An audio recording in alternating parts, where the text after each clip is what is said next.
ꯄꯥꯡꯊꯣꯛꯅꯕꯒꯤꯗꯃꯛꯇ ꯑꯩꯈꯣꯏ ꯁꯦꯝ ꯁꯥꯕ ꯂꯣꯏꯖꯔꯦ ꯑꯗꯨꯅ ꯌꯥꯔꯒꯗꯤ ꯐꯝꯐꯝ ꯂꯥꯡꯗ ꯂꯦꯡꯁꯤꯟꯕꯤꯅꯕ ꯅꯤꯡꯁꯤꯡꯖꯔꯤ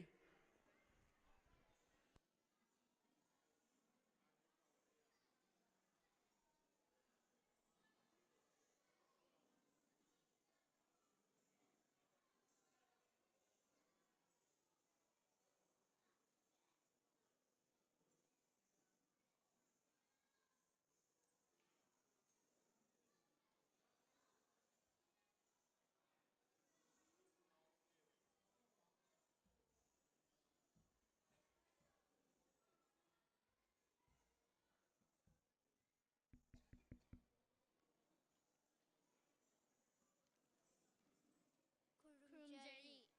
ꯑꯍꯥꯟꯕꯃꯛꯇꯗ ꯂꯝꯗꯝ ꯑꯁꯤꯕꯨ ꯀꯣꯟꯕꯤꯔꯤꯕ ꯏꯕꯨꯙꯧ ꯏꯕꯦꯟꯙꯧ ꯑꯅꯤꯃꯛꯄꯨ ꯏꯀꯣꯂꯣꯟꯅ ꯈꯨꯔꯨꯝꯖꯔꯤ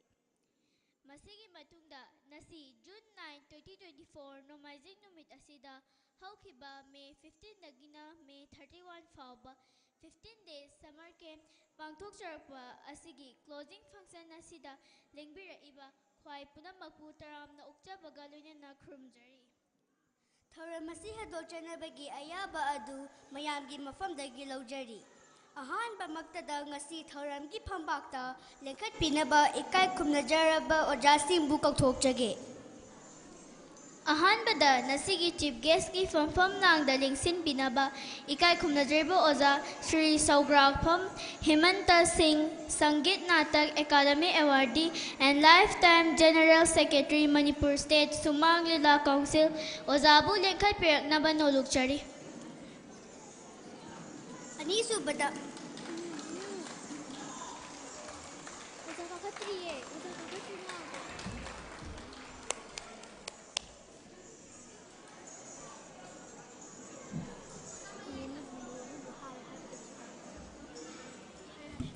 ꯑꯅꯤꯁꯨꯕꯗ ꯉꯁꯤꯒꯤ ꯄ꯭ꯔꯁꯤꯗꯦꯟꯒꯤ ꯐꯝꯐꯝꯂꯥꯡꯗ ꯂꯦꯡꯁꯤꯟꯕꯤꯅꯕ ꯏꯀꯥꯏ ꯈꯨꯝꯅꯖꯔꯤꯕ ꯑꯣꯖꯥ ꯁ꯭ꯔꯤ ꯊꯣꯛꯆꯣꯝ ꯂꯣꯀꯦꯟ ꯃꯩꯇꯩ ꯗꯥꯏꯔꯦꯛꯇꯔ ꯅꯣꯡꯏꯟ art and culture association Manipur NACAMꯕꯨ ꯂꯦꯡꯁꯤꯟꯕꯤꯔꯛꯅꯕ ꯅꯣꯜꯂꯨꯛꯆꯔꯤ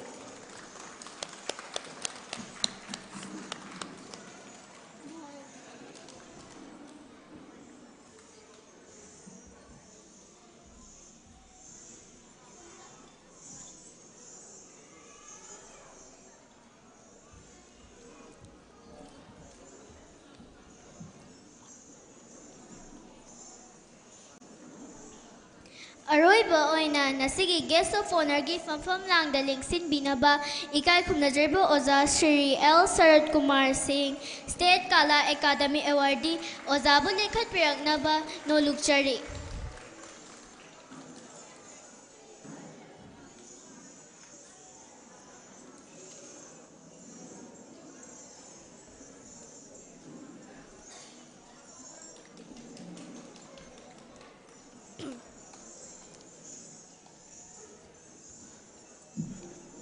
ꯏꯀꯥꯏ ꯈꯨꯝꯅꯖꯔꯕꯁꯤꯡꯅ ꯐꯝꯐꯝꯂꯥꯡꯗ ꯂꯦꯡꯁꯤꯟꯕꯤꯈ꯭ꯔꯕꯒꯤ ꯇꯨꯡꯗ ꯑꯣꯖꯥꯁꯤꯡꯒꯤ ꯃꯐꯝꯗ ꯑꯆꯝꯕ ꯂꯦꯡꯌꯥꯟ ꯐꯤ ꯑꯃꯃꯝꯇꯪ ꯈꯨꯗꯣꯜ ꯇꯝꯕꯤꯅꯕ ꯁꯤꯟꯖ ꯂꯥꯡꯖꯔꯤꯕꯁꯤꯡꯗ ꯍꯥꯏꯖꯔꯤ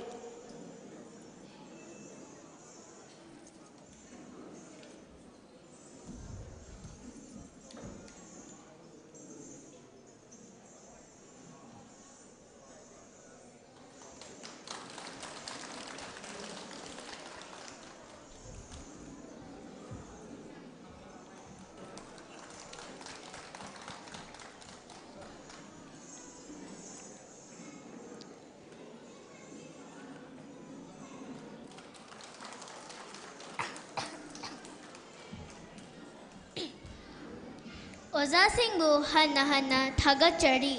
ꯃꯈꯥ ꯆꯠꯊꯖꯔꯛꯄ ꯑꯣꯏꯅ ꯉꯁꯤꯒꯤ ꯊꯧꯔꯝ ꯑꯁꯤꯕꯨ ꯑꯁꯣꯏ ꯑꯔꯥꯟ ꯌꯥꯎꯗꯅꯕ ꯊꯧꯔꯝꯒꯤ ꯃꯩꯔꯥ ꯆꯨꯈꯠꯅꯕ ꯑꯊꯣꯏꯕ ꯃꯤꯊꯨꯡꯂꯦꯟꯁꯤꯡꯒꯤ ꯃꯐꯝꯗ ꯅꯣꯜꯂꯨꯛꯆꯔꯤ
ꯄꯦꯅꯥ ꯁꯩꯍꯧ ꯏꯁꯩ ꯁꯛꯄꯤꯅꯕ ꯂꯥꯏꯁ꯭ꯔꯝ ꯕꯤꯗ꯭ꯌꯥꯅꯟꯗꯕꯨ ꯀꯧꯁꯤꯟꯖꯔꯤ꯫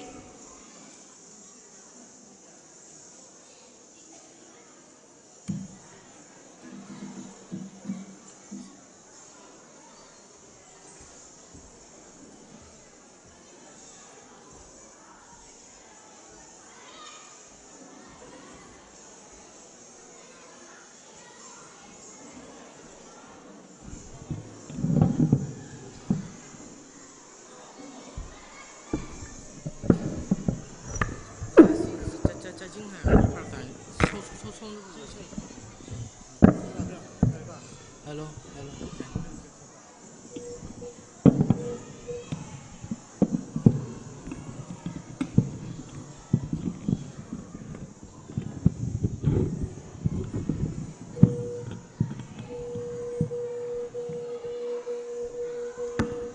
Hello, hello.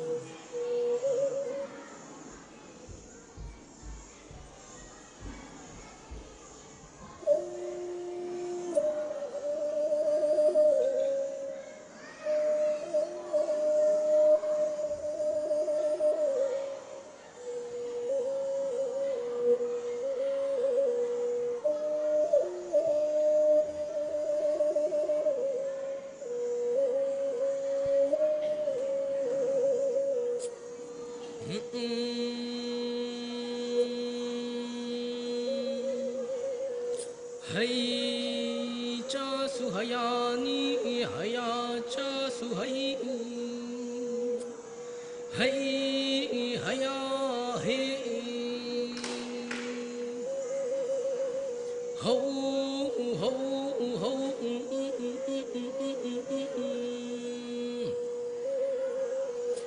nahano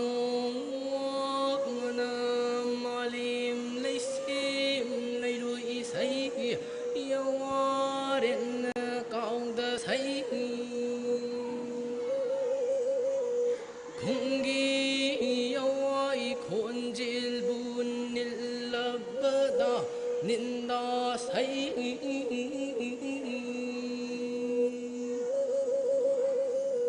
Tamna hauram lokum ning thibabu labada hunda say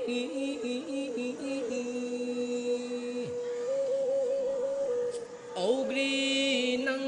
kuluyu Kincho nang na pauduyu Kincho na pauduy na nam saglak ngay giyawa mangbu kaudana Na pari wak masilay lomba na wa saydam panba puray asayba Wangam ting thaba na hanba da say hauseraki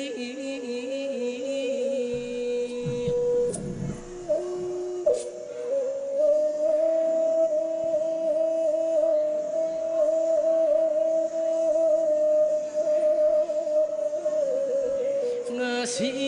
cô đâu nong gai ai ga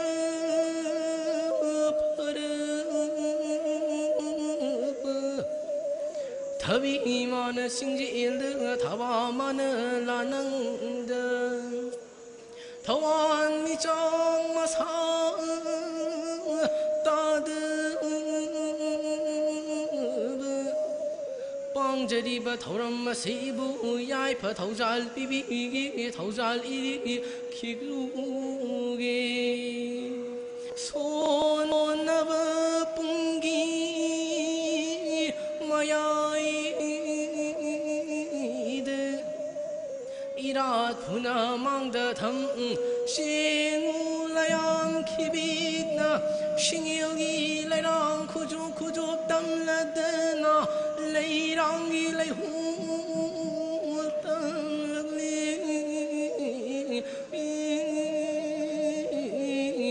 lay ning thâu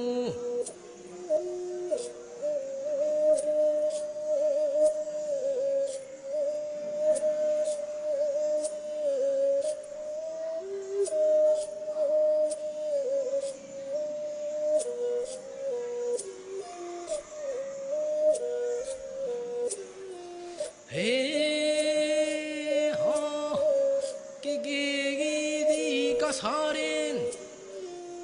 mỗi đang lan bụng ari ba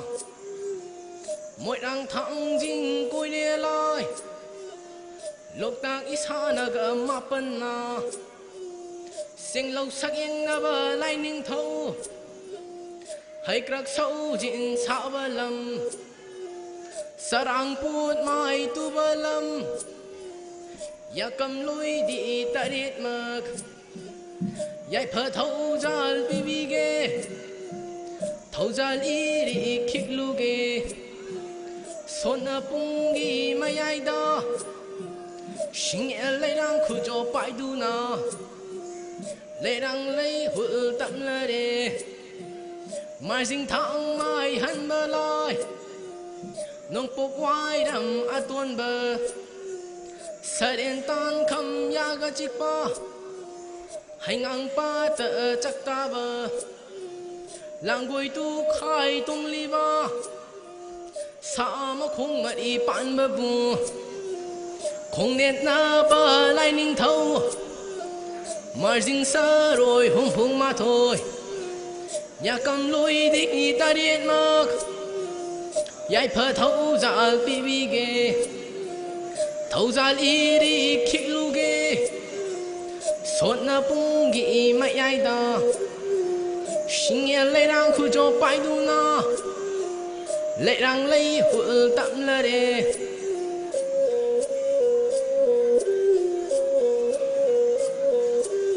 khana song ba wang buren lam din sup nung iwai ta kham nung sâu wa yang đâu lam thong nang mong bin ching nung hut lai zan ai thong pha li ba nga chik kon kon tha ba ngai en kon li ba ya kam loi di ta điện mak yai phở thâu zal bi bi ge thâu zal i di khik lu ge son na pung gi mai ai da sinh em lấy đang khu cho bãi du na lấy đang lấy hụt tâm la de awang câu bru asupa lấy am khun da haliba dong trema u ling dring ai dong trema u ling bidak pa sanaring ma pan tha dring ai sanaring ma pan tha bidak pa ya da gi sin tharak pa lai jana singya tam ya pan khari ba lai ning tho ya kam loi di ta yen mak yai phở thâu zal bi bi ge thâu zal i di khik lu ge son na pung gi mai ai da sinh em lấy đang khu cho bãi du na lấy đang lấy hụt tâm la de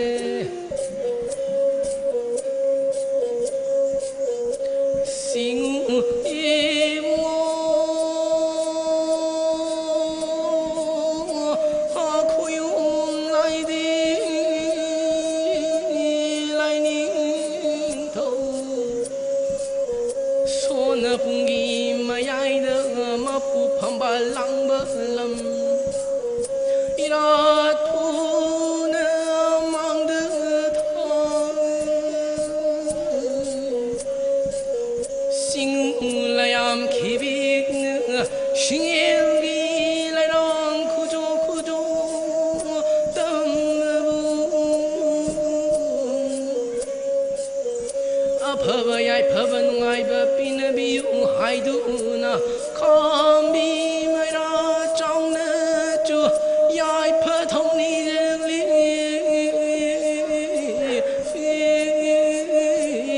lại ninh thu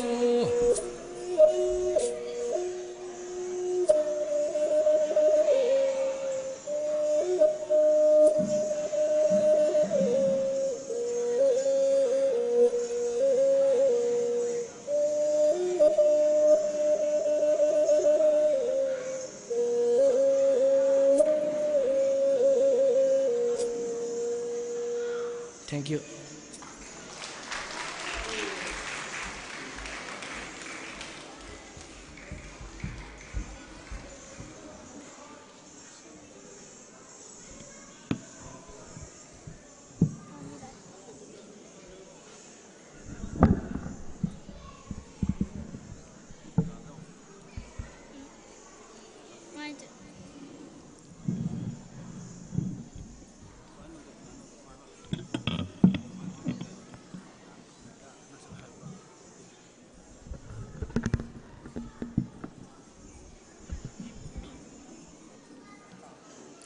Thagachari, Makatarak Pada, welcome address Pibinaba, Chichi Pura Lakpam Pershiabu, State Sakta Kakwachari.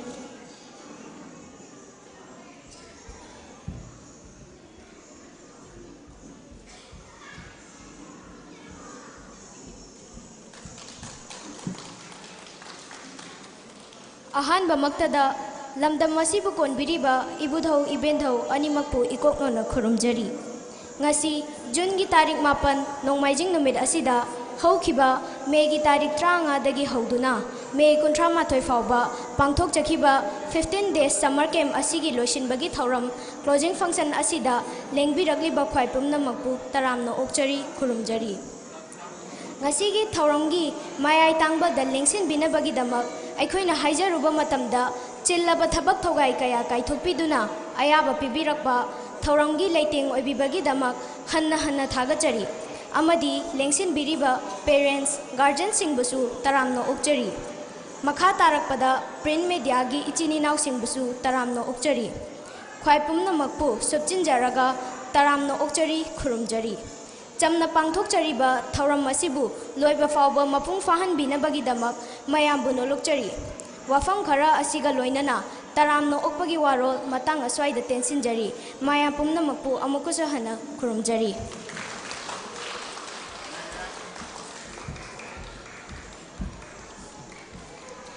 Thagachari Tiche Pura Lakpam Porsha. Makata Tazarakpa Oina Nasigi Tauramgi keynote address Bibinaba, Akoi Mayamgi Mem Daina Nausik Pambu Kok Sinjari.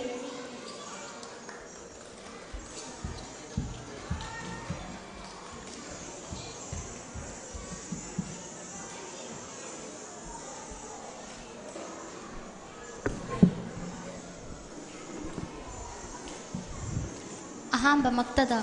Lamdam Masibu Konbiriba, Ibudau, Amadi Ibendobu, Ikoknona, Kurumjari. Amadi, Tauram Asibu Mapum Pana Bagida Makta, Lengbi Ragliba, Miang Kwai Pumna Mapusu, Taramna, Okcha Bagaloinana, Ikoknona, Kurumjari. Amadi, Pampak Tekta, Lemkat Piriba, Ikai Kumna Zarabasing Busu, Ikoknona, Kurumjari. Ngasi, Jungi Tarik Mapan, Yai Paraba, Numaizing Numit Asida. Aikoina numit tara mangani chupna pangthok charakpa megi tarik tara manga dagina tarik kuntrama thoi phawwa pangthok charakpa 15 days summer camp asigi loisanbagi thauram asi ngasi gi numit sida pangthok chabani thauram asi akoina ahambada june gi date 2 da pangthokani haina sinjarambani adubu hojik oiriba ising isauk sina maram oiraga akoigi thauram asi yekthok zabani akoigi thauram asida hariba summer camp asida akoigi maruiba pandamdi angang khaise summer camp gi matamda summer break gi matamda makoina yumda phone Nasingba metuna laiba mapaiduna sijanadana laigadaba gi sarupudi akoina numit tara mangani pangthok chariba kem asida akoina sin thamjariba subject painting music dance thangta amadi folk song hariba subject manga asi kem manung sida akoina makhoibu tamjabani hariba kem asida tongan ba subject manga asigi oja lakpi Oduga oza si punna oza nipana kem asida saruk yabiduna angang singda takpi tambi bagi thauram asi pangthok jabani kem asi akoina tawjabagi maruiba pandamdi akoi asi yamna khangjare haijare haiduna kem asi tawjaba di nachade akoibu tambirakliba oza guru singna akoida tamjarakliba akoigi oiba manipur gi oiba maitai gi oiba yamna tanglaba sugumba akoigi culture gi oiba pochai khaise mahi khaise angang singda khitang do oisu makoida numit tara mangani telaba matam asida kharadang oisu khangja hoksanu haina angang khai program asi phangtok jabani ahambada akoina matam asi holiday si kamaina season agani haibagi pandam amadi phone metanaba amadi physical fitness oinaba masada lairiba talent na chingba se khangnaba discipline leinaba adagi sida sunatana stage da thokpa ngamnabagi damakta akoina function asi sinjabani function asida program duda numit 15 days to the tamjakhiba program adu mahai sing adugi aroiba ngasi sida stage cultural program macha ama thamjaduna makhoina tamjarakiba mayam adu mayam mamangda khudon tamjanaba amadi angang sing adubu stage ta thokpagi hainaba khudong saba adu akhoina pijaning duna program asisu tawsabani aina haizakibada soikiba sithakiba kaya yawrukpasu timbiriba miyam pumnamakna ngakpigani masi haraga matang sida loisanjarage khurumjari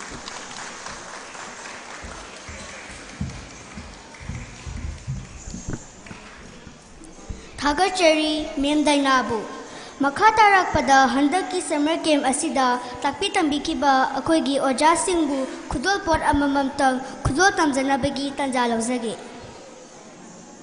Ahan bada ikai khumnazariba chief guest ta khudol pot asi pibi gani Ahan bada oza RK Bikom sana oja sina koi bu painting takpi tambirakhi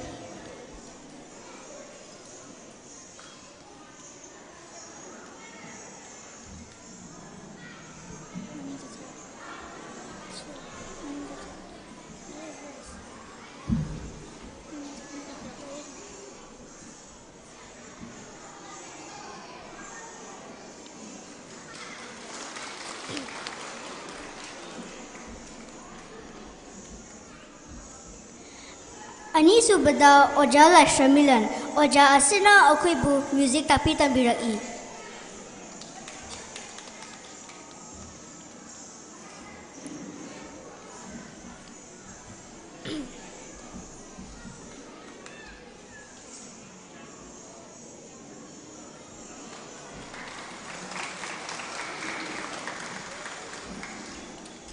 Thagachari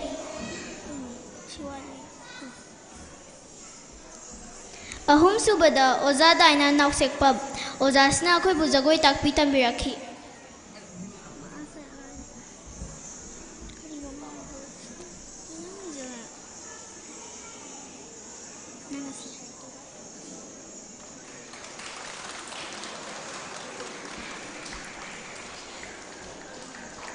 Thagachari ikai khumnajaraba chief guest pu Makatarak pada asi ikai khumnajaraba guest of honor na khudol pot abinaba hajari Mari subada oja Huirem Indu oja asina akoi bu thangta takpi tambirakhi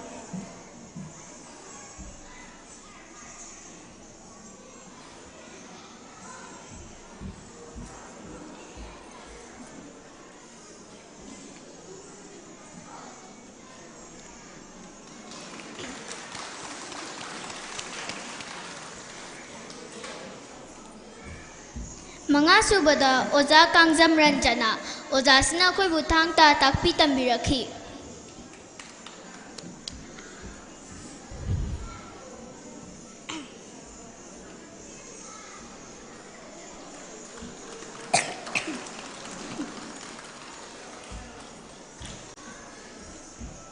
Taruk subada oja Longjam Jemina oja asina akoi bu jagoi takpi tambirakhi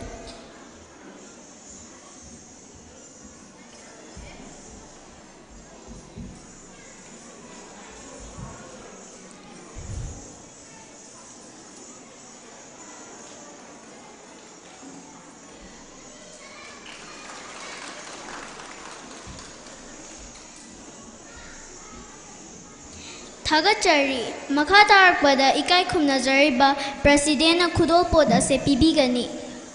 Taret subada oza dona ngarangbam oja sna khoi bu folk song takpi tambirakhi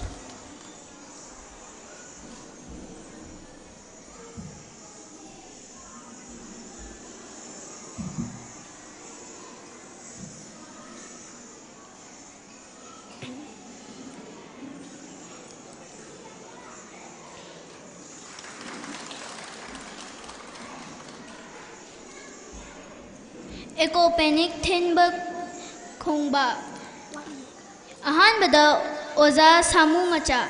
Ani subada oza Ronald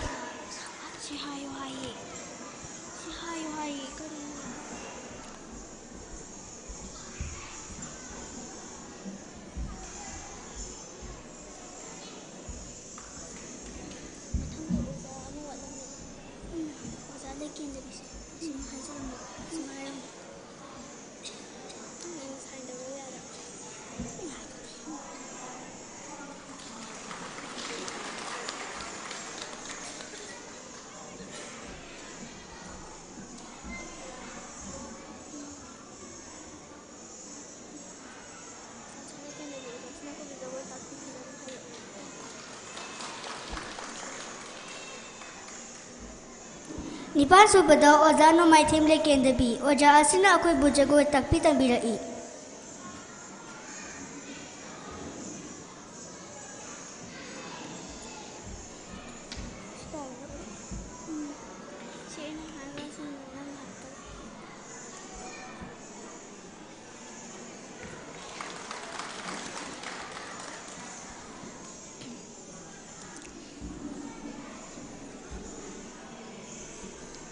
मखा तारकपदा workshop असदा यावखिबा student सिंगदा certificate खुदोल तमजगे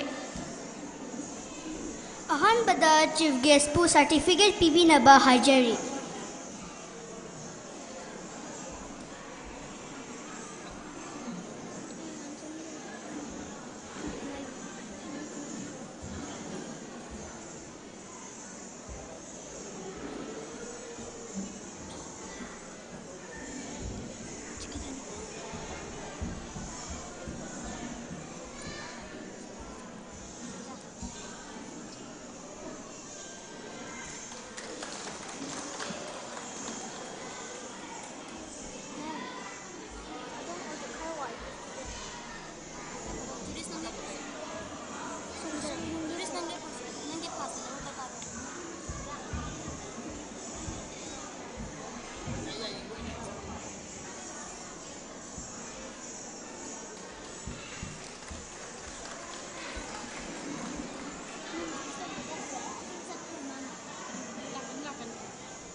थागतचरी मखा तारकपदा guest of honour ना certificate पिबीनबा नोलुकचरी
तिनबिरिबा मयाम पुमनमकना आंगांग सिंगना सर्टिफिकेट लौबा मतमदा पुंगनिंग थौगतपिनबा खुबा खुबिनबा नोंलुकचरी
ꯀꯔꯤꯒꯨꯝꯕ ꯑꯝꯇ ꯅꯤꯡꯁꯤꯡꯖꯒꯦ ꯄ꯭ꯔꯣꯒ꯭ꯔꯥꯝꯗꯤ ꯌꯥꯎꯗꯕ ꯑꯗꯨꯕꯨ ꯁꯝꯃꯔ ꯀꯦꯝ ꯍꯧꯈꯤꯕ 15 days ꯁꯝꯃꯔ ꯀꯦꯝ ꯄꯥꯡꯊꯣꯛꯆꯈꯤꯕ ꯑꯗꯨꯗ ꯌꯥꯎꯈꯤꯕ ꯑꯉꯥꯡꯁꯤꯡ ꯂꯥꯛꯄꯤꯕ ꯇꯥꯔꯒꯗꯤ ꯁꯥꯔꯇꯤꯐꯤꯀꯦꯠ ꯂꯧꯕꯤꯅꯕꯒꯤꯗꯃꯛ ꯂꯥꯏꯟꯗ ꯂꯦꯞꯄꯤꯕꯁꯤꯗ ꯌꯥꯎꯔꯛꯅꯕ ꯅꯤꯡꯁꯤꯡꯖꯔꯤ ꯑꯃꯨꯛꯀ ꯍꯟꯅ ꯅꯤꯡꯁꯤꯡꯖꯔꯤ ꯁꯝꯃꯔ ꯀꯦꯝꯞꯇꯗꯤ ꯌꯥꯎꯈꯤꯕ ꯑꯗꯨꯕꯨ ꯉꯁꯤꯒꯤ ꯄꯔꯐꯣꯔꯃꯦꯟꯁꯇꯤ ꯌꯥꯎꯗꯕ ꯑꯉꯥꯡ ꯁꯝꯃꯔ ꯀꯦꯝꯞꯇ ꯌꯥꯎꯈꯤꯕ ꯑꯉꯥꯡ ꯂꯥꯛꯄꯤꯕ ꯇꯥꯔꯒꯗꯤ ꯂꯥꯏꯟꯗ ꯂꯦꯞꯄꯁꯤꯗ ꯁꯥꯔꯇꯤꯐꯤꯀꯦꯠ ꯂꯧꯕꯤꯅꯕꯒꯤꯗꯃꯛ ꯂꯥꯏꯟꯗ ꯂꯦꯞꯄꯁꯤꯗ ꯌꯥꯎꯕꯤꯔꯛꯅꯕ ꯅꯤꯡꯁꯤꯡꯖꯔꯤ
ꯊꯥꯒꯠꯆꯔꯤ ꯑꯔꯣꯏꯕ ꯑꯣꯏꯅ ꯄ꯭ꯔꯁꯤꯗꯦꯟꯠꯅ ꯁꯥꯔꯇꯤꯐꯤꯀꯦꯠ ꯑꯁꯤ ꯄꯤꯕꯤꯅꯕ ꯍꯥꯏꯖꯔꯤ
थागतचरी मखा तारकपदा गेस्ट ऑफ ऑनर की वारोल थंबिनबा इकाई खुमनजरीबा ओजा श्री एल शरद कुमार सिंह स्टेट कला अकादमी अवार्डी बु कौसिनजरी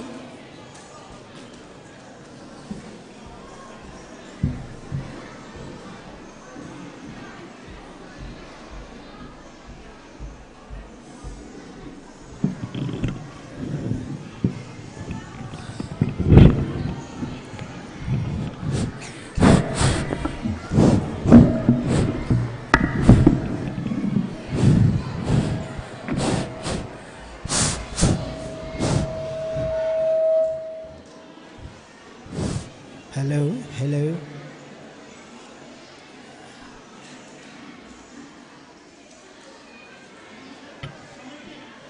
Sabar kem nubit tara mangani ahang badal riba angang singbu isa inaw sing sina tasan khomjandana namdam masjid riba nat amasung culture bu mokhoina tambi no yaraga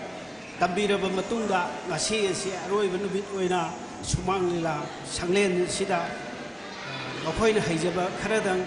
mama mapa amasung guest honor amasung chief guest singi mafamda lengbiraliba ahalaman khwai khibiki mafamda punnanaba tawjariba thauramne ngasigi yaifaraba numit asida aina ahanba maktada landam asibu konbiriba ibado event ho anigi mafamda nolok sabagloinana ngasigi function asida lengbiraliba state sangit natak award phangbiraba akhoigi oja hemanta amadi association kedogi president oibiriba loken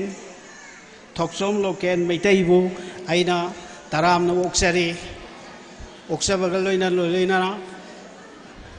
ngasigi function na sida lengbirakliba ahalaman amade ngasigi culture program sida yauriba angang sengi mama mapa amade mapu mabel chingbu aina taram na oksari amade ngasigi function na sida akoigi chegi pau print maida gi thabak tawiriba isilinaw singbusu taram na oksari Manipur sana leibak haibase akoigi culture amasu phijet leite ipai pu singna matik chana thambiramba lam mane adugum laba lam asida aikoigi leijeriba aikoina lengbiraliba punamangna pokbiriba amasung isu isa singbu ahangba matamda khajiktang oragasu mahak na hijaba kala kulang isai amasung khang kambothoi na singba tambidana ahang matam asibu mention biriba ase khwaidage hena chawkhatpa khongthang ne haidana lawjari maramdi karigino haibada akhoi manipurda leiriba culture se asuki matik yami matam gi matung ina culture khudimak loina mak pangthoi adugi matung ina akhoi lai harauba haibasima akhoi meitai gi hana leibiramaba masak amani masigi matungda 17th century da Rajri Bhegachandrana Radha Gonda anibu nirpon tauraga adugi matungdagi Raslila amasu Natasankritan thambirame masigi iroina na aikoigi thangta martial arts haibase aikoigi yellow misingi haurakpadagi leraklaba aikoigi isagi ngathoknaba masak amoina thambirame ba sibu aikoigi angang sing sida khajikdang helagadi martial art tambi hairaba mi amana masada kayam yamna kanabage haibase masana dum khangaba wafamne yamna hairuduna kanade martial art hairagadi akoigi chumna sumlakpada khongche khudi tak laungda thige tawre na khan kanda khongche mathandana tangalaga chongaga chatkhiba हाइदि हक्सांगी body की part खुदिमक से मंगोंदा यामना missing नासिंगबा अदुगुंबा पोहनबा मसक अमनी जगोई इसै हैबसिसु हक्सांगदा अखोई जगोई इसै हैबसे अखोई दिल्ली कोलकाता दा लेबा प्रीति पेटे लेनम ले अखोई मैतै जगोई साबा नुपी अखोई मपानदगी लाखपा मयांगसिंगना मपानगी मीना हाइतारेको मपानगी मीसिंगना मणिपुरी जगोई से तम्मगा मखोइना चतखरगा मपालोमदा अखोइना फंगजरीबा शेयर से सिदगी मोइना हुं खाइदोगा अखोई मणिपुर सिदे अखोई इंडिया गवर्नमेंट की मखादा लेबनिना अखोइना लापना लेबा मफम ओइबनिना मखोइना पुरगा मखोइना आदा गमजबा थाकता अखोई नाद अमसि कल्चर सिबु संदोकपगा लोइनना मखोइगुसु सिंफम अमा ओइना पांगथोए अदुमाइना पांगथोलिबा सिदा महांगना हाइगी करि हाइना हाइगी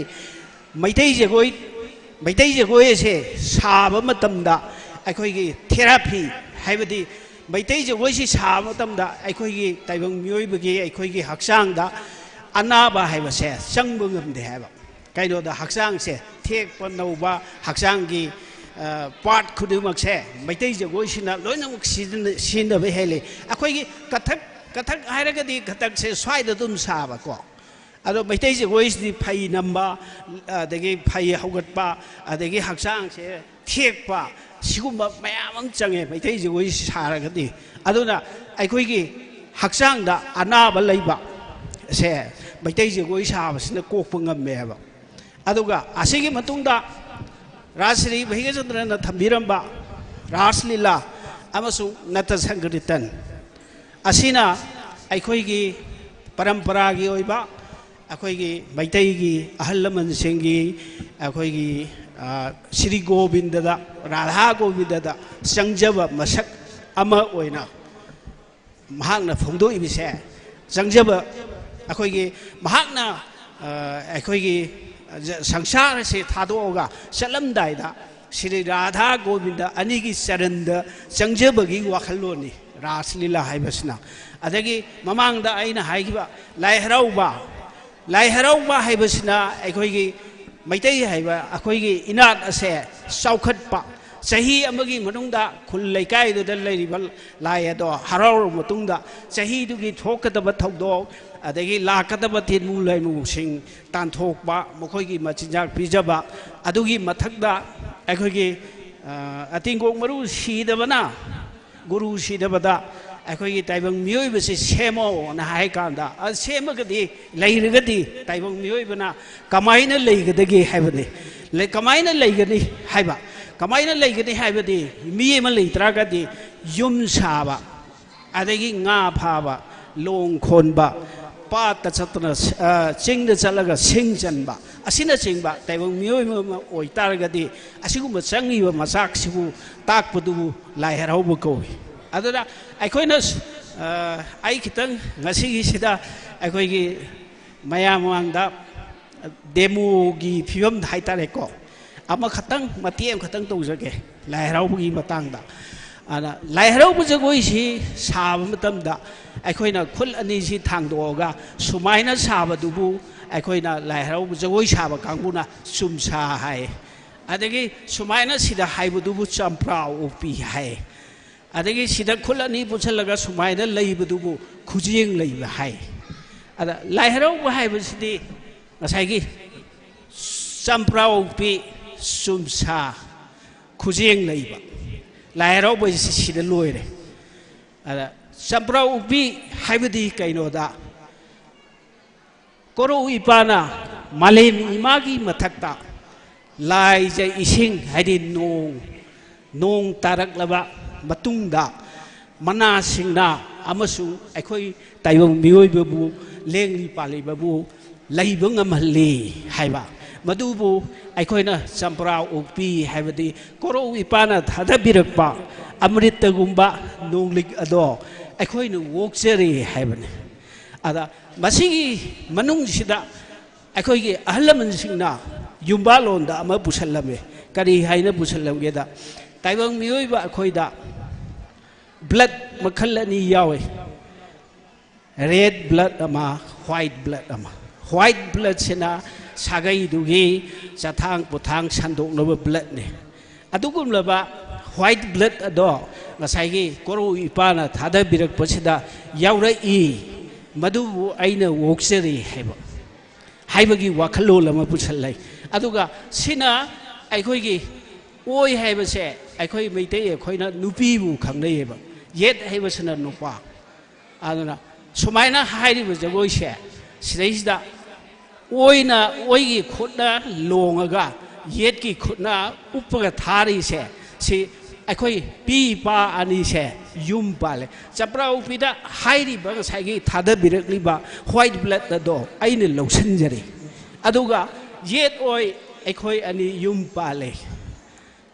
sada nodare adugi matungda ibungo nangi na phamda nanai khoi ani na ne punim jari haibagi wakhalo lama khak thamne aikhoi na hangai baitai gi jagoi da aikhoi na angang singda chaprau bu chaprau chupsa sao khojeng layu haiba ado hairi ba jagoi sigi manungda kari artha kari philosophy le yi haiba do na nai na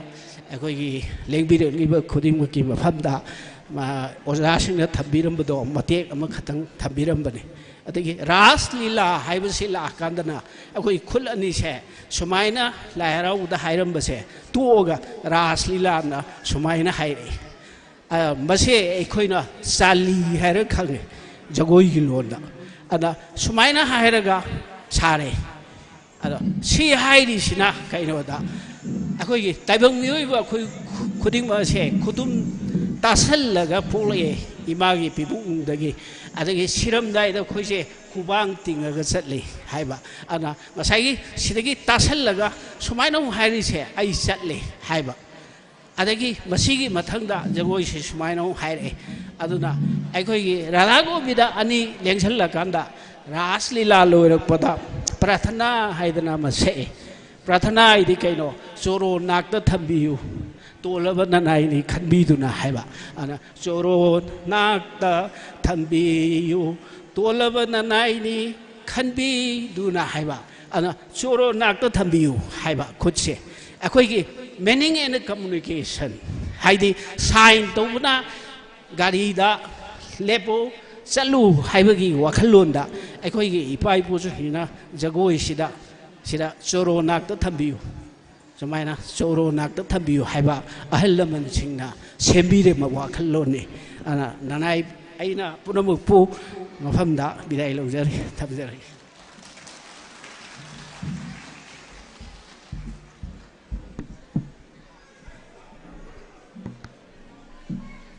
Thagachari Ozabu Makatarak pada Chief Guest ki warol thambinaba ikai khunajribu Oza Shri Saugrangpham Hemanta Singh Sangit Natak Academy Awardee and Lifetime General Secretary Manipur State Sumang Lila Council Ozabu Hangachari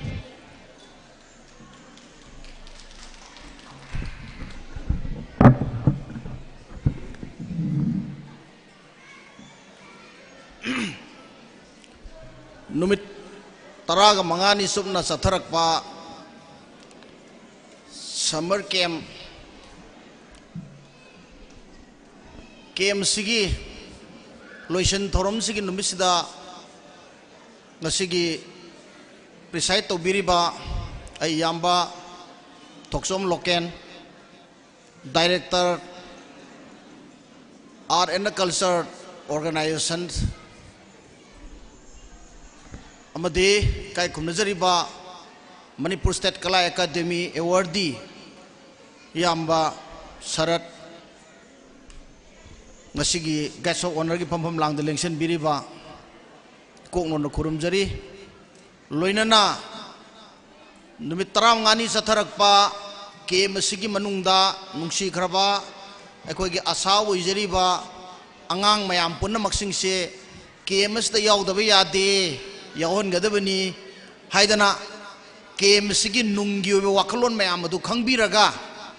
isa isu thabiraiba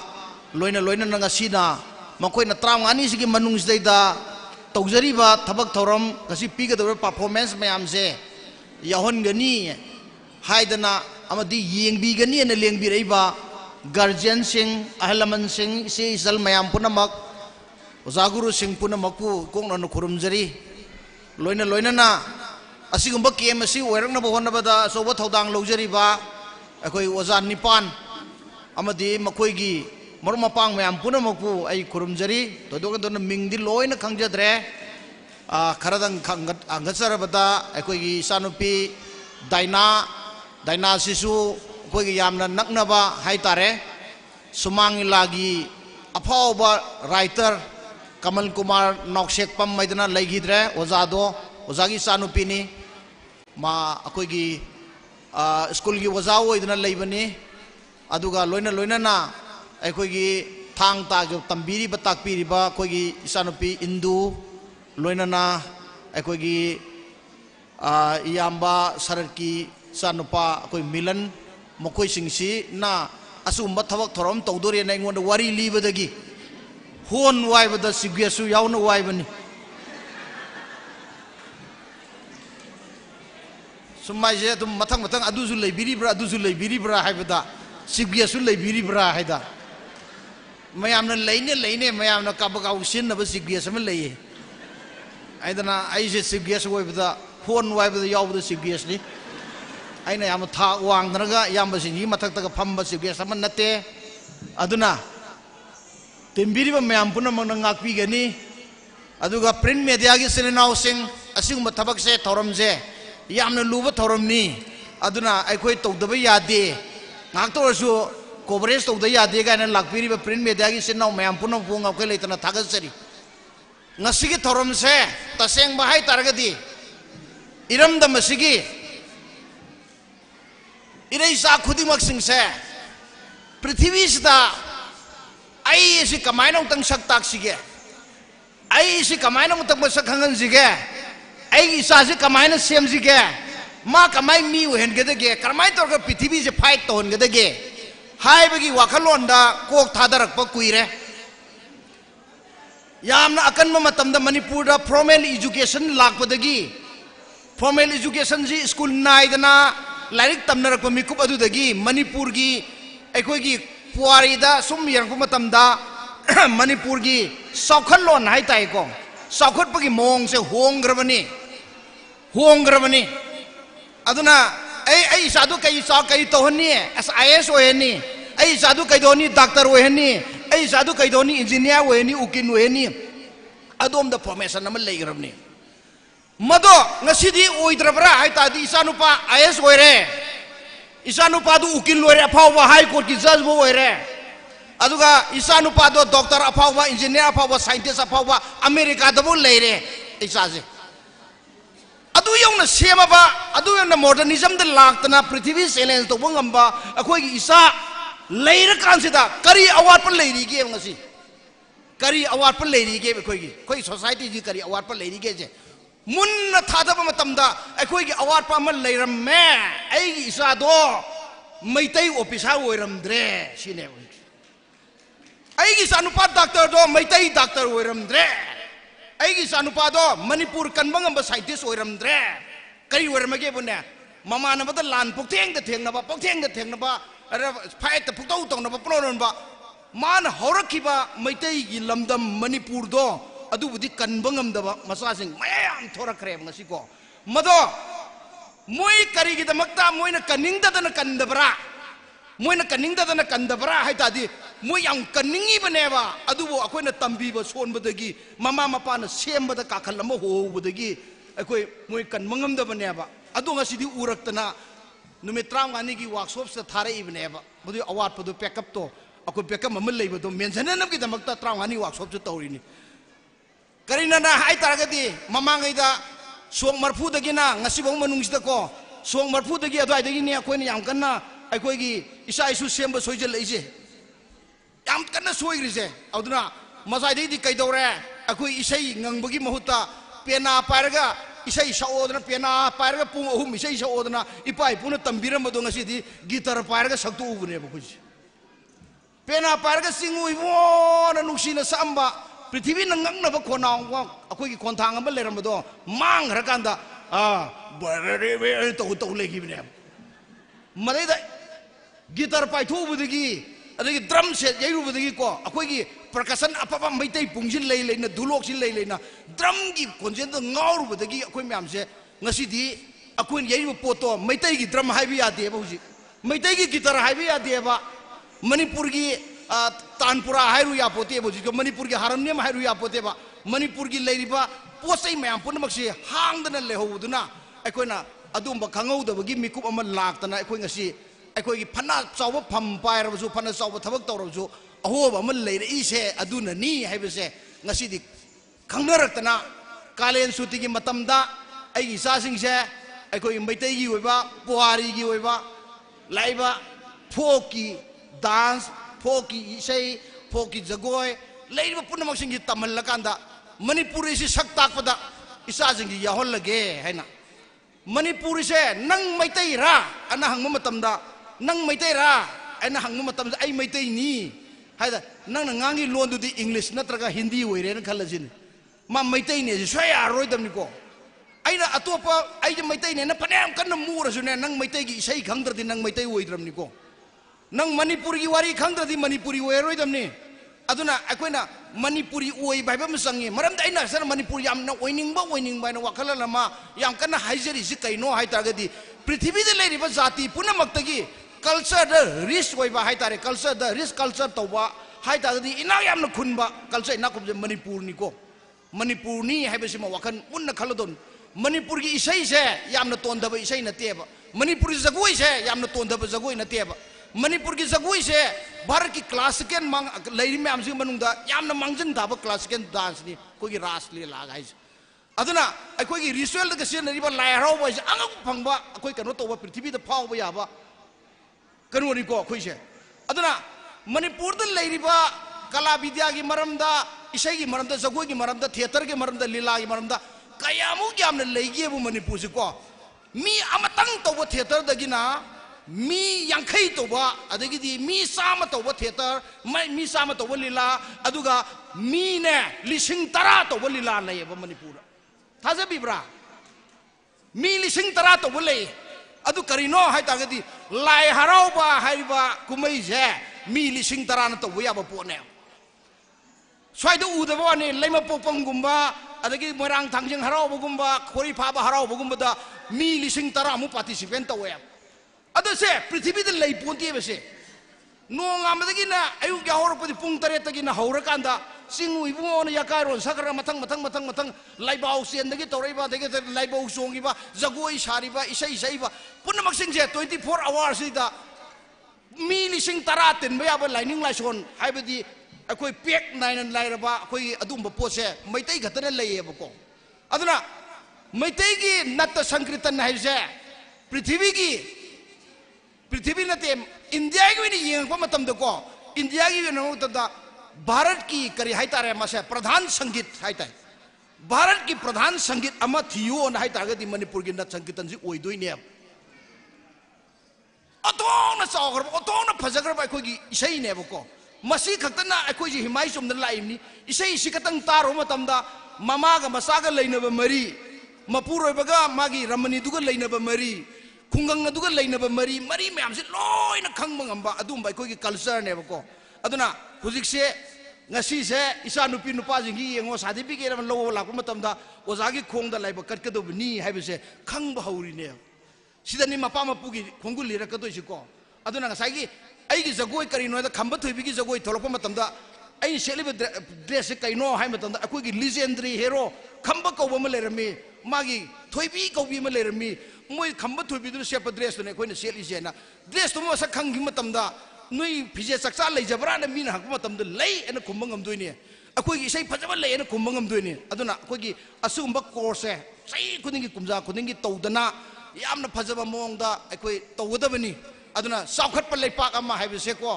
culture याउदना यारोय अफब culture की product पुथोक्तना लेपाक तो सोगा साउखत प यारोय अफब culture की product पुथोंबदना नि मैतै लेपा मणिपुर नगसी फावरिसि culture is a product of the civilization हाय कल्चर है सिविलाइजेशन की पोथोक ने अदुना सिविलाइजेशन कल्चर जी सिविलाइजेशन मा लई तारगदी मागी प्रोडक्ट सि कैनो हाय तारगदी कल्चर दुनिया बा अदुना दे अखोई की कल्चर इसै फजबा पुथोमीबा जगोई फजबा पुथोमीबा तोंगान तोंगान बा अखोगी इनार की फेस्टिवल क्या पुथोमी बा अदुगुम्बा अखोगी इपा इपू सिंगदो मकोइना थंबिरम कल्चर से अखोई थुगाइदनब होनगदबनी मदुनने अखोई इरैपा ngakadoriba मदुनने अखोई जाति कनगदोरिबा मदुनने अखोई ngangkai ngakadoriba हाइबसे मसे असोमदा को यामना थिंजनबगी मथौ अमा तारकपदो अखोई दाइनाना लुसिंगदना मिलनना लुसिंगदना अदगिदी अखोई कनो होय इंदु होयना लुसिंगदना अमा पांगथोरपसे यामना नुंगाय अदुना आंगांग सिंगसे तसेंग भाइतादी अखोइना मखोइबु गाइड तौजरुबगी महिदु फंगब्राना खल्ले अखोई सही खुदिंगी साथरकपा कुंथ्रा सुबा मणिपुर स्टेट सुमांगला काउंसिल पांगथोकपा सुमांगी लागी वर्कशॉप थिएटर की वर्कशॉप सी मनुंगदा आंगांग सिंगे लोइनी यावरकपनी अदुगी थिएटर की वर्कशॉप सिदा यावरकिबा आंगांग सिंगे ngasiदी आंगांगपा फंगना फावी हुजिक्सी हाई ताजे ओजागी सानुपा बोनियम असिमा आंगांग ओरिngadi याम ngalingay matamda ma seda workshop यावरकिबनी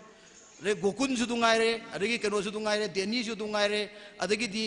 खर खर फिल्म इसाने के लेरिब कांगबु अदगी सोमदा पेना सब फमसक का सलकपा अदगी सि इंदु होइजु कसे मफम से दा माना थांग तागी प्रैक्टिस का तौदना कोइना थिएटर की वर्कशॉप तक तौगिबो खोकिबो मयाम पुन मक्तुदा मखोइ सिंगसिना खंगबा म लेग्रे इरैपा इरमदम से अखोइगी आंगांग सिंगसे अखोइगी आर्ट फॉर्म मयाम से अखोइगी कल्चर से मसक खंगौदा तारगदी मणिपुर की पूरा सिस्टम हम होंगीदना अखोई निंग तंबक ngamaroy अखोई से मी ममांग द कोई सक्ताक ngamaroy मदुना मसी नहोनना अखोई रीइंफोर्स तोबो मथौ तायदना रीइंफोर्स की ओइबा नौन पांगल हापगी मथौ ओइबा असुम वाक्सो मा सैदा खोबि यहन बिवेद थागसरी तिमबिरी मयाम पुनमबा इसा इसा न उटकदोरि पोसक सिंगसे इसा इसा की मपा मपागी परफॉर्मेंस तो अदु खत येगा ए इसा की लोइरे न हनबिगिनुको ऐसा लोरे नहनबिगिनुको मी मसागेसु येंगुको इसागा मसागा तो फजन उलकांदनिको इरमदम मणिपुर ओइदोइसे इसा खतना इरमदम कनबंगमोइको मी मसानासु कनदोइनिको मसागा इसागा से डेवलपमेंट लेमिनगदबनी हाइबो वाफम जे थमजरकांदा ऐ टेंशनगे पुनौ पुथागजरी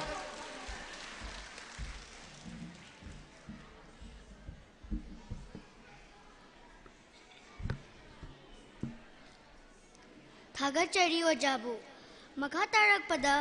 प्रेसिडेंट की वारो थंबिनबा इकाय खुमनजरीबा ओजा Shri Thokchom Loken Meitei director Nongin art and culture association Manipur NACAM बु नुलुकचरी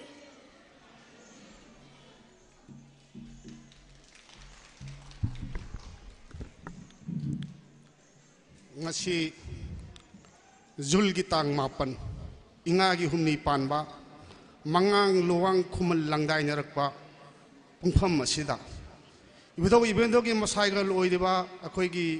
ibe ame miyam sumang la sanglel haina khangra mapam masida akhoi gi closing ceremony 15 days akhoi gi summer camp lotion bagi thoram masi haijaruba matamda hara harau lo yabirakpa akhoi gi kai sumna bada matik charaba aigi oza Sangnatet Academy Award Hemanta Busu in Purujari. Adegi Yamba, Sri Lasham Sarat, State Kala Academy Award Busu in Ahamata, not doing the quorum Zeri. Aduga, quaking a sea, Suktel Matam Numitara Mangani Ashedata,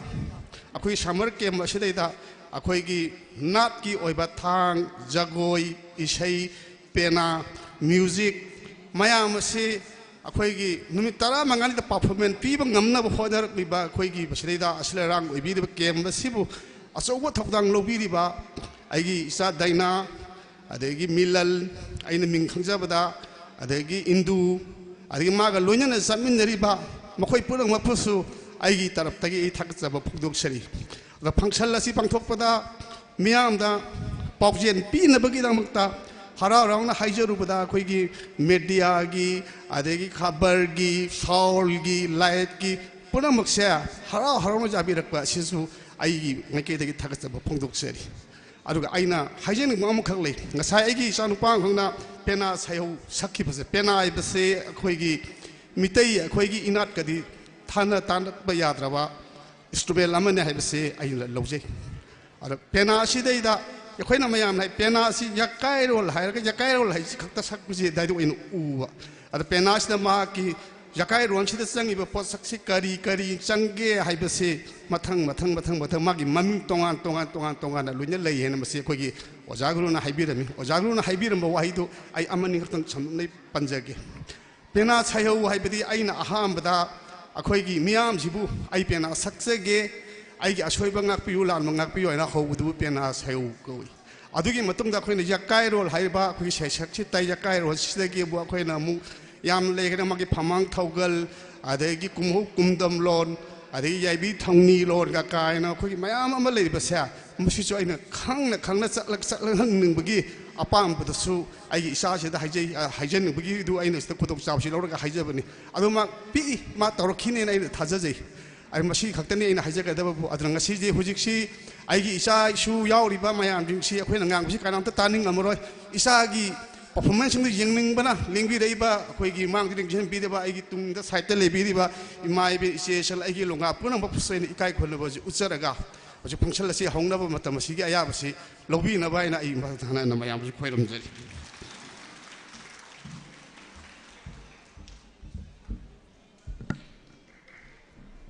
thaga chari ozabu board of thanks ki warol thambina ba akhoi mayam gi oza dona ngarang bambu koksin jari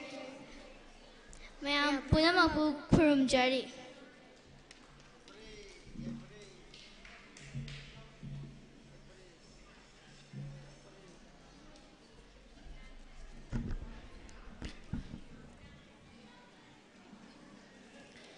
hanba maktada lamdam masibu konbiriba ibudhau ibhendau animakpu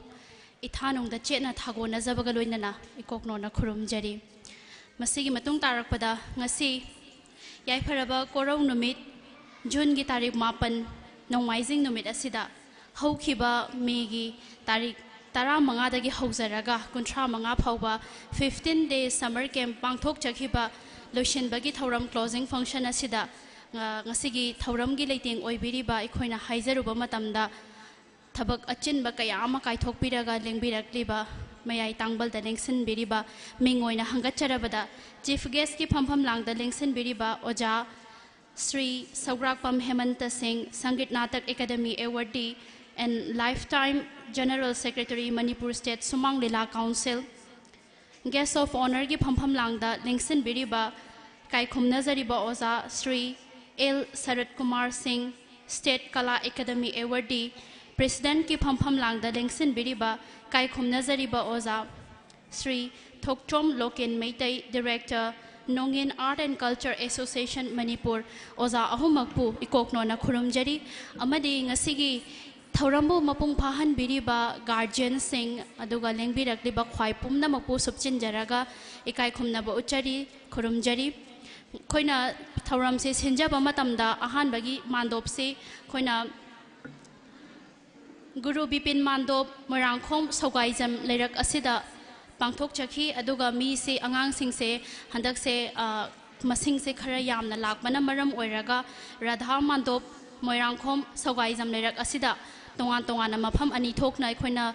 camp se pangthok chakhi adumakpu laibak thibadi khoigi ising ichau marakta thoglakibasina maram oirakanda 15 days se mapung phaba khara khajik wachakhi masigi damakta su mayam pomna makna ngakpina ba parents sing guardian sing na ngakpina ba sinja langjari basingi maikai dagi kokno na khurum jari amadi ngasigi khoigi Chinjariba program asi closing function asi housing studio dominance hariba YouTube channel asida su live stream tawraga leizari aduna marama sina ngasigi live stream tawbiriba channel studio dominance khoigi mingoina panjarabada ibung sapam ratan busu ikai khumna ba uchari khurumjari amadi khoigi mapham ngasigi sinja langjari basigi mapham asi yaudrakadi ekhoigi ngasigi thoram asi mapung phaba ngamoi maram asina mapham asibu pibi bagida makta ozabusu hana thagachari khoi ibo yaima sumang lela sanglel asi pibi bagida makta so hana thagachari amadi ekhoi hoji 15 days ki summer camp ase loi khraba matung da 10 days ki oiba angang khoi gi school ka hokda basingi da makta su summer camp ama pangthok chari 10 days ki oina makhata na karigumba angang singna yaubi ning bata ragadi khoi information adum pibirak paka shukaide aduga Sunday da tongan ba thangta aduga Manipuri jagoi amadi Manipuri folk song mahariba hiram ahum sidai sidasu Sunday khudingi akhoi moirangkhom sawgai jam leraki bipin guru bipin mandop asidai sida ayuki pung tarit makhai dagina pung mapan phauba se khoi class tawjai duna angang singna makhata na chatharaga hairiba hiram sing sidai sida tambi ningba laiba taragadi khoigi mem dainada daina nausek pam natragana sinja langjari basinge maikaida information pibirak pa yagani hairibo afam siga loinana angang singna handaki 15 days ta tamkhiba summer camp ta tamkhiba mayam da punchin jaraga mayam da performance ama udna bagi thorang chokjari maram masina sigi stage si kitang pick pana maram moraga som da khoina stage ani thokna khaidok charaga sinjare aduna mayam na sit sing se somna kalom da kitang laisallaga punna mityeng tamina si haibo afam asiga loinana mayam pumna makpu amuka hanna kokno na khurum jari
song folk song da group oina sakpa isai si angang sing ahan bo oina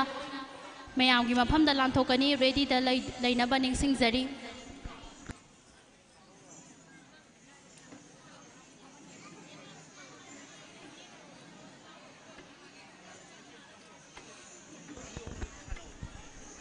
mayam gi mafam da program gi sequence amutang law khangan jage ahan bada group song folk song gi group song si hana ihan han bada program on laire ani subada mai bizagoi ahum subada lai harauba mari subada solo folk song manga subada mau jagoi nupi nupa ani puna saminaba mau jagoi taruk subada thangbi yanaba taret subada solo dance nipan subada nupi khaktana saba mau jagoi mapan suba oina thang leiting haiba amuka naning singjari ahan ba oina group song ani subada mai bizagoi ahum subada lai harauba mari subada folk song manga subada nupa nupi punna saba mau jagoi taruk subada thangbi yanaba taret subada solo dance nipan subada nupi khaktana khudol tamba mau jagoi mapan subada thang leiting haiba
Ada tinja bilang kita nggak kau kenapa tanya gitu. Yani yani.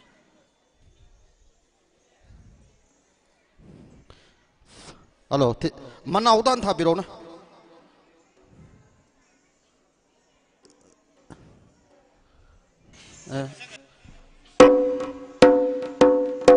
Maru dong ta tha biro to.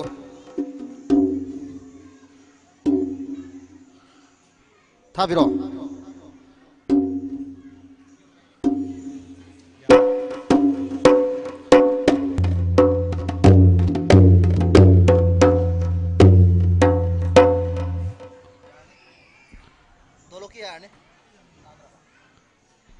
यार बंदे जंग बिरो okay यानी यानी दोलो की यार है बसी की दोंग तक खोंग बिरो ना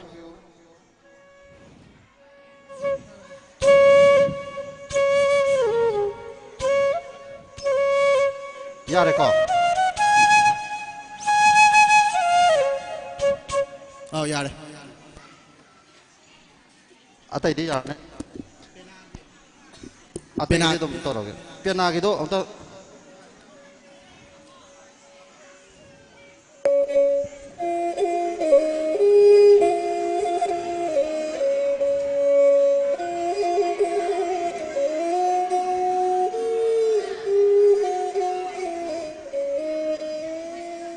यार नहीं का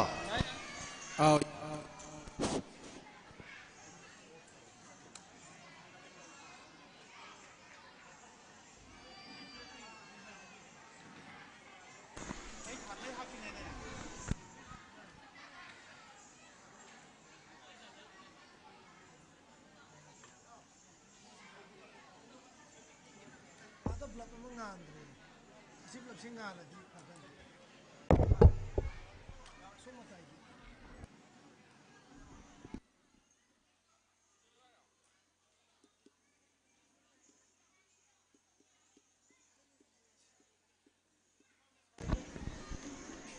अहानबगी ओइना मयामगी मफमदा कुदोल तंबिनबगीदमक group song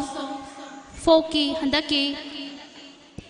15 days summer camp asida tamkiba folk song asi punchinjaraga angangsinggi oiba group song ama semjabani mayamgi mafamda kudol tamjage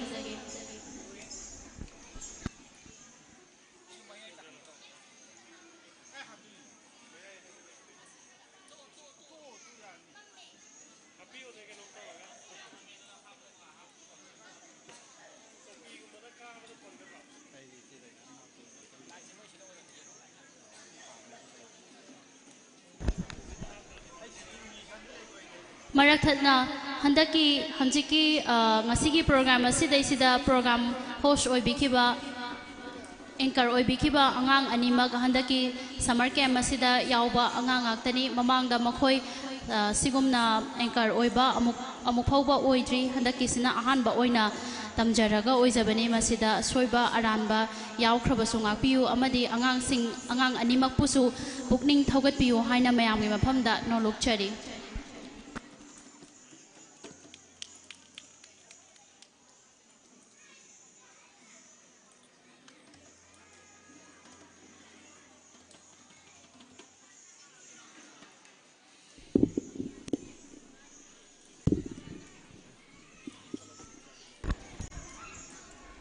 ningsingjaba mana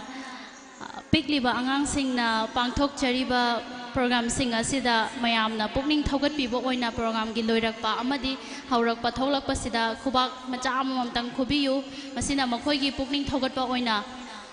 mayamda ningsingjari khurumjari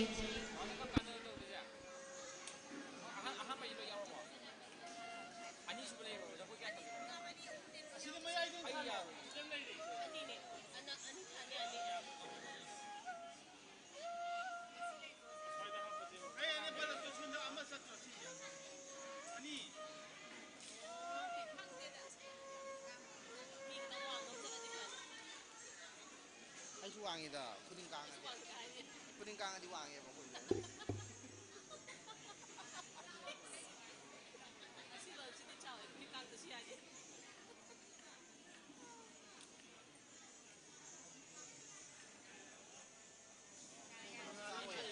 Asih pot belak kau itu tak nalai.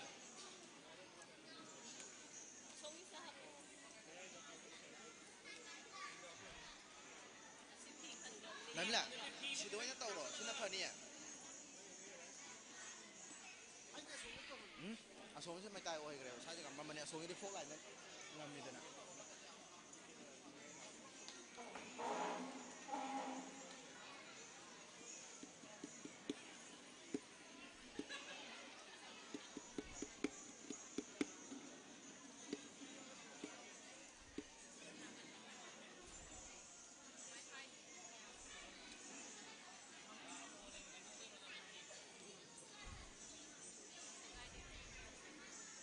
Ajay.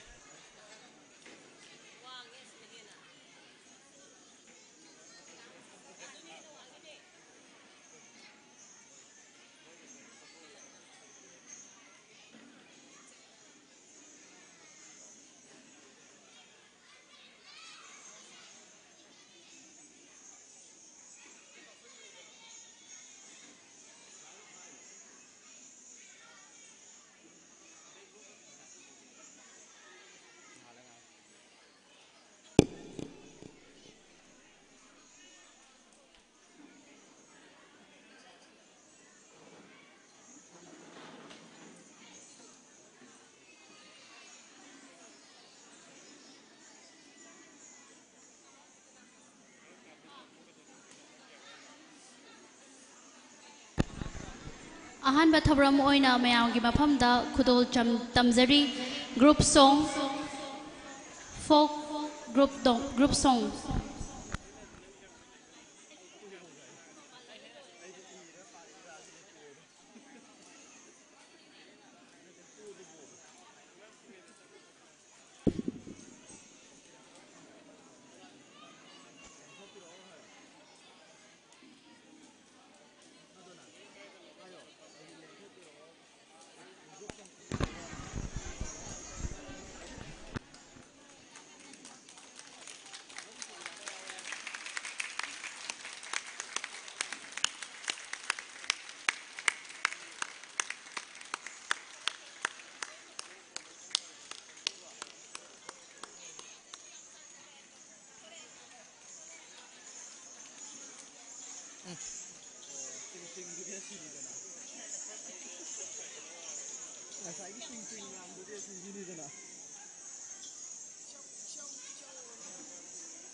Mới chỉ mà mang lên nè.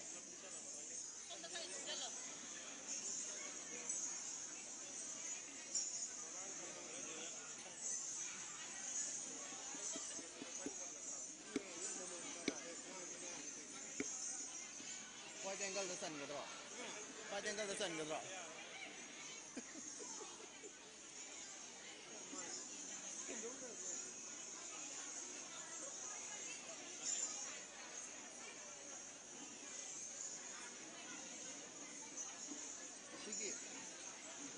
시기 피기다는 무슨 말? 시도 green oil 좀 나라고. 시도 정말래. 아무튼 그냥 따라가 거기 바이럴 잡는 법 비디오가 많고 와이 다이얼 스피스가 많아 야오라가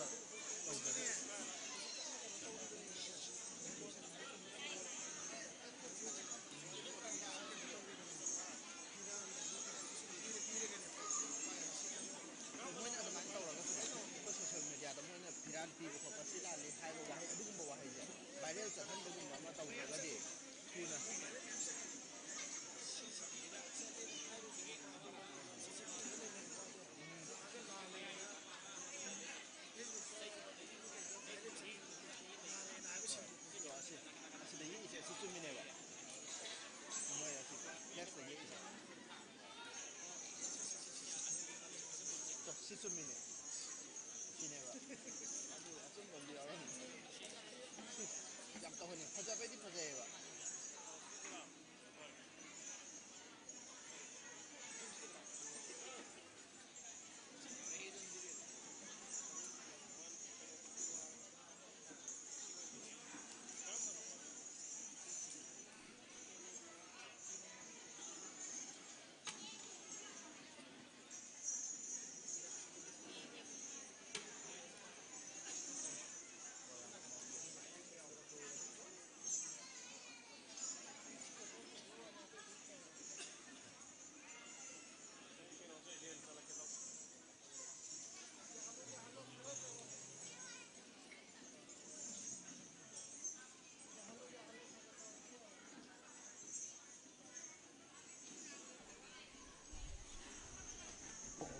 어자직나 마이크로폰 징도 어디 체크 도비오 타워 타다브라도.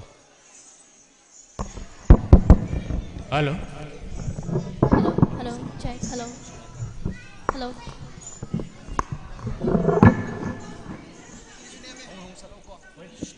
Hello, check. Hello, check. Hello, check. Hello, check. Hello, check. Hello.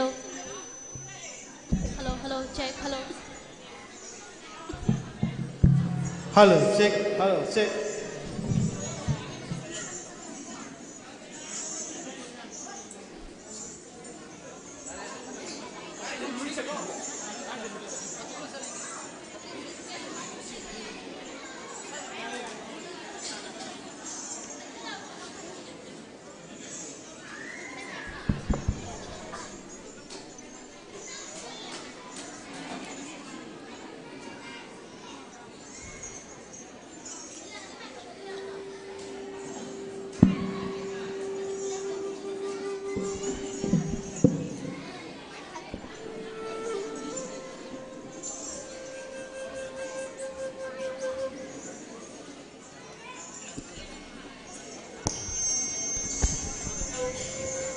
अहानबा थौरमोइना ngasiगी closing function gi cultural program asigi ahanba thauramoina folk group song mayam punna meeting taminarasi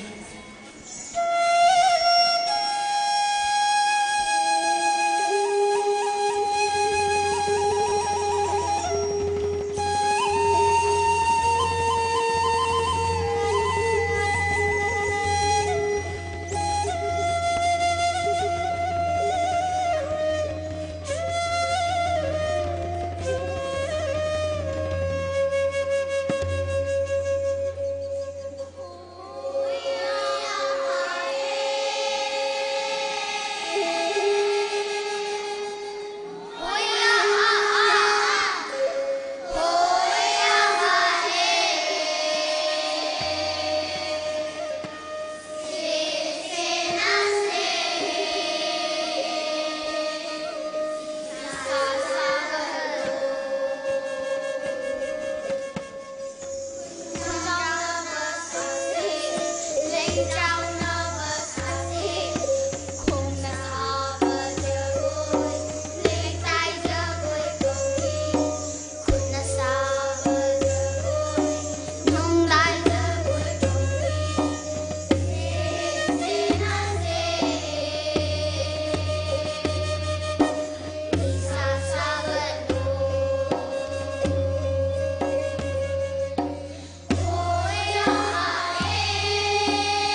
suba oina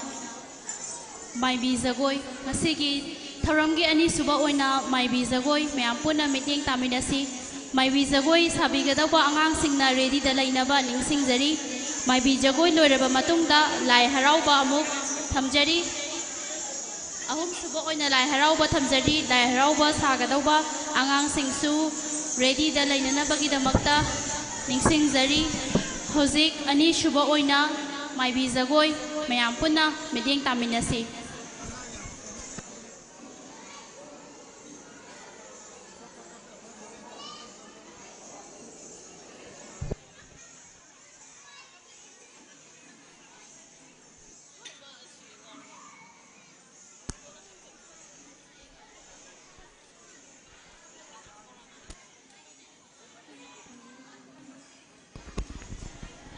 Hauzik amuk ani suba oina maibi jagoi mayam punna meeting taminarasi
अहम सुबह थौरमोइना लाई हराउबा मयाम मिटेंग तामिनसी मसिगी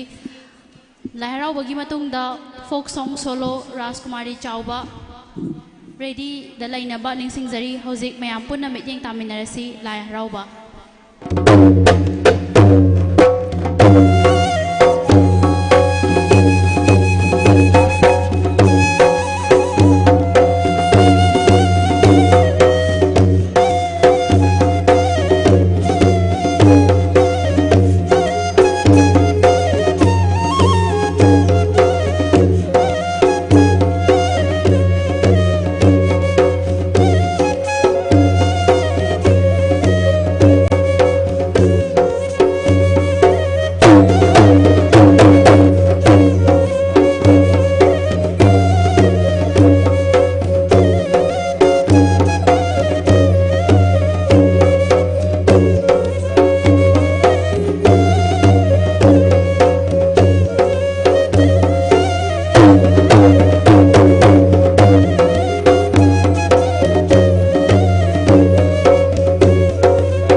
Hojik mayam pun na yingminasi folk song.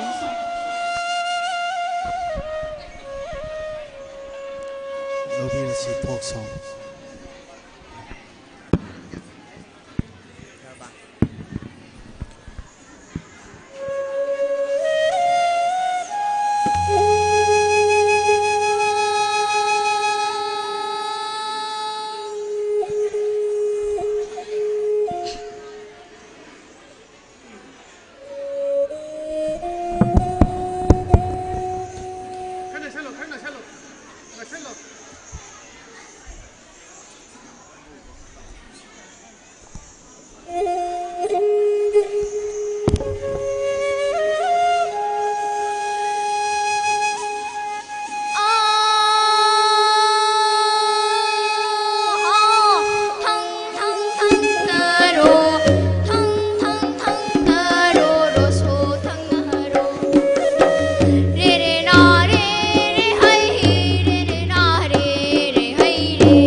सुबह ओइना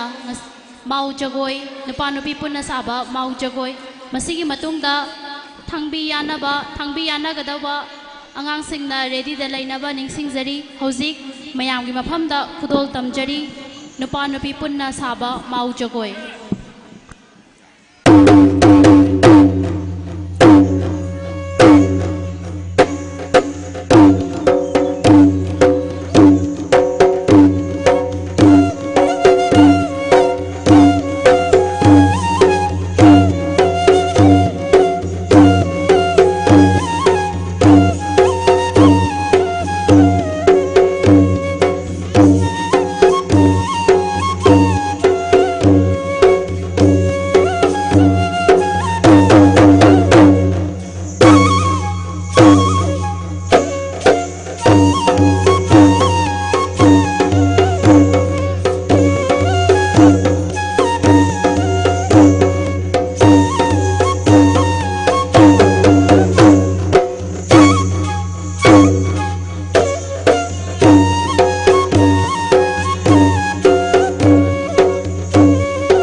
taruk suba oina hojik amuk mityeng tabirasi thangbi yanaba masigi matung tarakpada solo dance kudol tabigadauba ready tawduna laibinaba ningsingjari hojik amuk mayam punna mityeng tabinasi thangbi yanaba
solo dance kudol tambi gadawriba Purai Latpam Portia महांगना सागदब Jagoi असिना Dashavatar फुराई लाटपम Portia ma'am पुनः मिटेंग तामिनरसी solo dance की मतुंगदा माउ जगोई नुपी ngaktana khudol tamba mau jagoi ready tawduna lebiu hojik मैम पुनः मिटेंग तामिनसी सोलो डांस दशवतार खुदोल तंबी गदौरिबा फुराई लाटपम पोर्शिया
यदा हि धर्मस्य ग्लानिर्भवति भारत अभ्युत्थानमधर्मस्य तदात्मानं सृजाम्यहम् परित्राणाय साधूनां विनाशाय च दुष्कृतां धर्म संस्थापनार्थाय संभवामि युगे युगे संभवामि युगे युगे संभवामि युगे युगे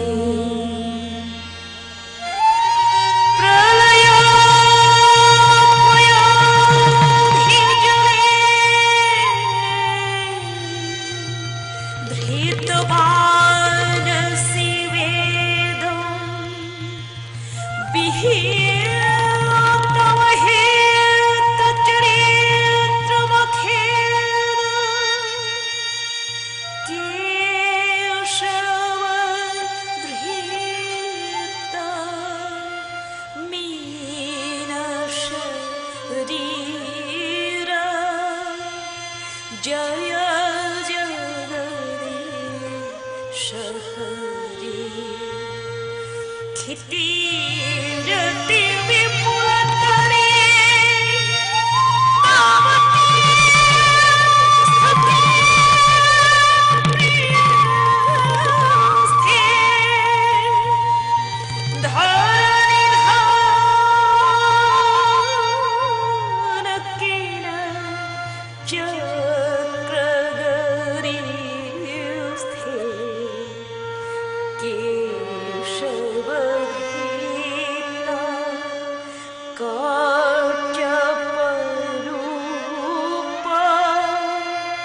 जय जगदीश हरि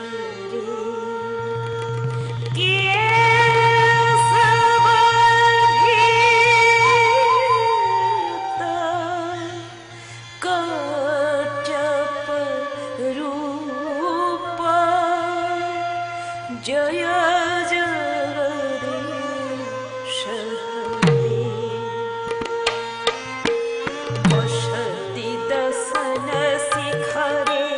धरणी तव शशि कलंक कलेवनी मता केशवधीता शुकर रूप जय जगदीश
बलिवाद्भुत वामन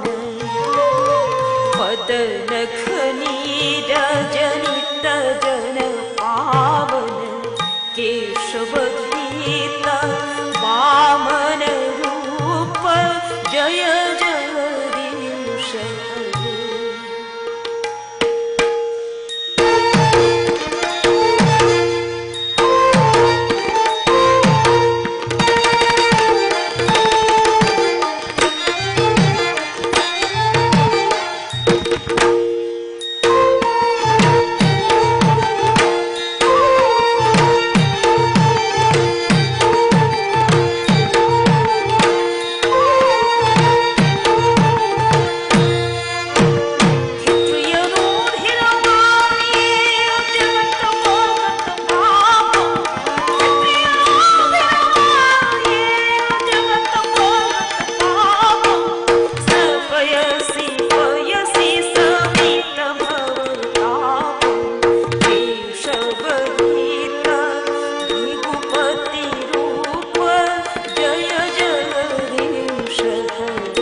जगदीश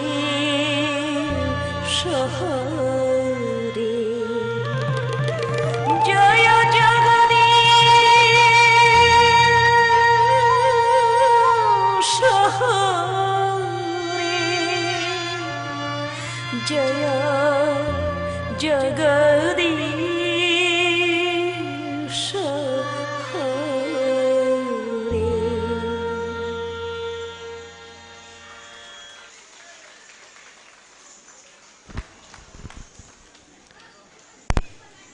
की निपान सुब ओइना माउ जगोय नुपी खक्तना खुदोल तंबा माउ जगोय मसिगी मतुंगदा अरोइबो ओइना थांग लैतेंग हाइबा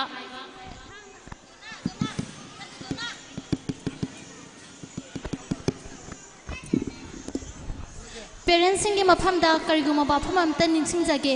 इसा खैदुना जगोय साबा लोरबा मतुंगदा मपानदा लोइना थोपीगिबा तारगदी मनुंगदा लेमहौरिबा प्रोग्राम असिदी कनाना मियेंग ताबिगनी अदुना अदोमगी प्रोग्राम दसु अतोपगी पेरेंट्स ने येंबिबा दुमाइना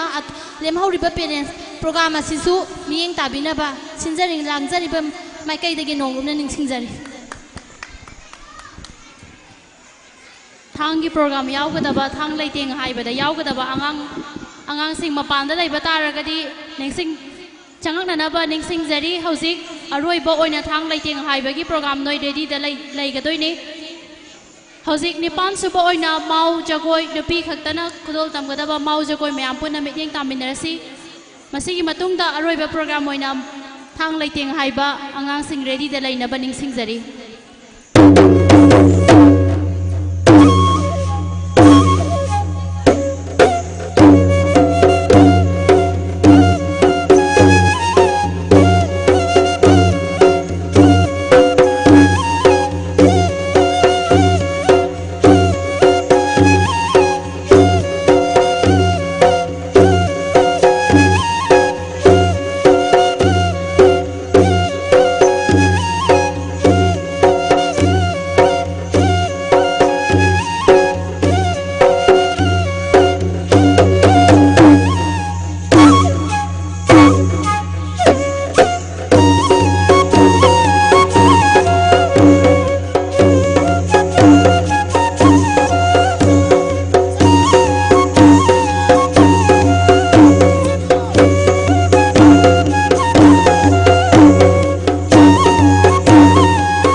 masigi matungda ngasigi mapan suba amadi aroiba oina thang leiteng haiba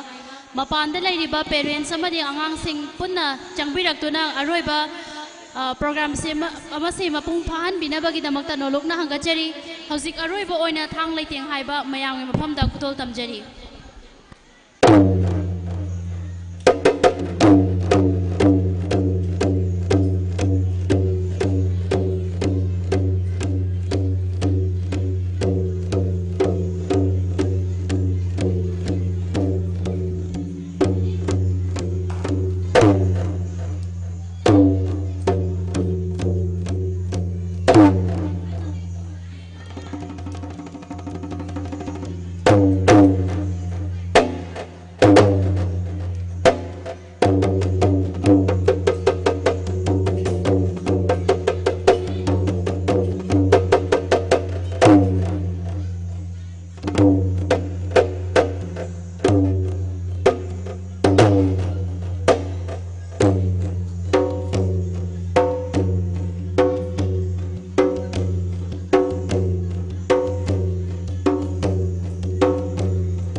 ꯆꯠꯆꯈꯤꯕ ꯄ꯭ꯔꯣꯒ꯭ꯔꯥꯝꯁꯤꯡ ꯑꯁꯤ ꯍꯧꯈꯤꯕ ꯃꯦꯒꯤ ꯇꯥꯔꯤꯛ 15ꯗꯒꯤꯅ 38 ꯐꯥꯎꯕ ꯄꯥꯡꯊꯣꯛꯆꯈꯤꯕ 15 days summer camp ꯑꯁꯤꯗ ꯇꯝꯖꯈꯤꯕ ꯌꯥꯎꯈꯤꯕ ꯑꯉꯥꯡꯁꯤꯡ ꯉꯥꯛꯇꯅ ꯃꯗꯨꯒꯤ ꯅꯨꯃꯤꯠ 15ꯅꯤ ꯁꯤꯗ ꯇꯝꯖꯈꯤꯕꯁꯤꯡ ꯑꯗꯨꯅꯤ ꯃꯁꯤꯗ ꯌꯥꯝꯅ ꯈꯪ ꯍꯩꯔꯦ ꯍꯥꯏꯗꯨꯅ ꯇꯧꯖꯕ ꯅꯠꯆꯗꯦ ꯃꯁꯤꯕꯨ ꯑꯁꯣꯏ ꯑꯔꯥꯟ ꯌꯥꯎꯈꯤꯕ ꯄꯨꯝꯅꯃꯛꯄꯨ ꯃꯌꯥꯝ ꯄꯨꯝꯅꯃꯛꯅ ꯉꯥꯛꯄꯤꯅꯕ ꯅꯣꯂꯨꯛꯆꯔꯤ ꯑꯃꯗꯤ ꯑꯔꯣꯏꯕꯗ ꯐꯣꯇꯣ ꯁꯦꯁꯟ ꯑꯃꯒꯤ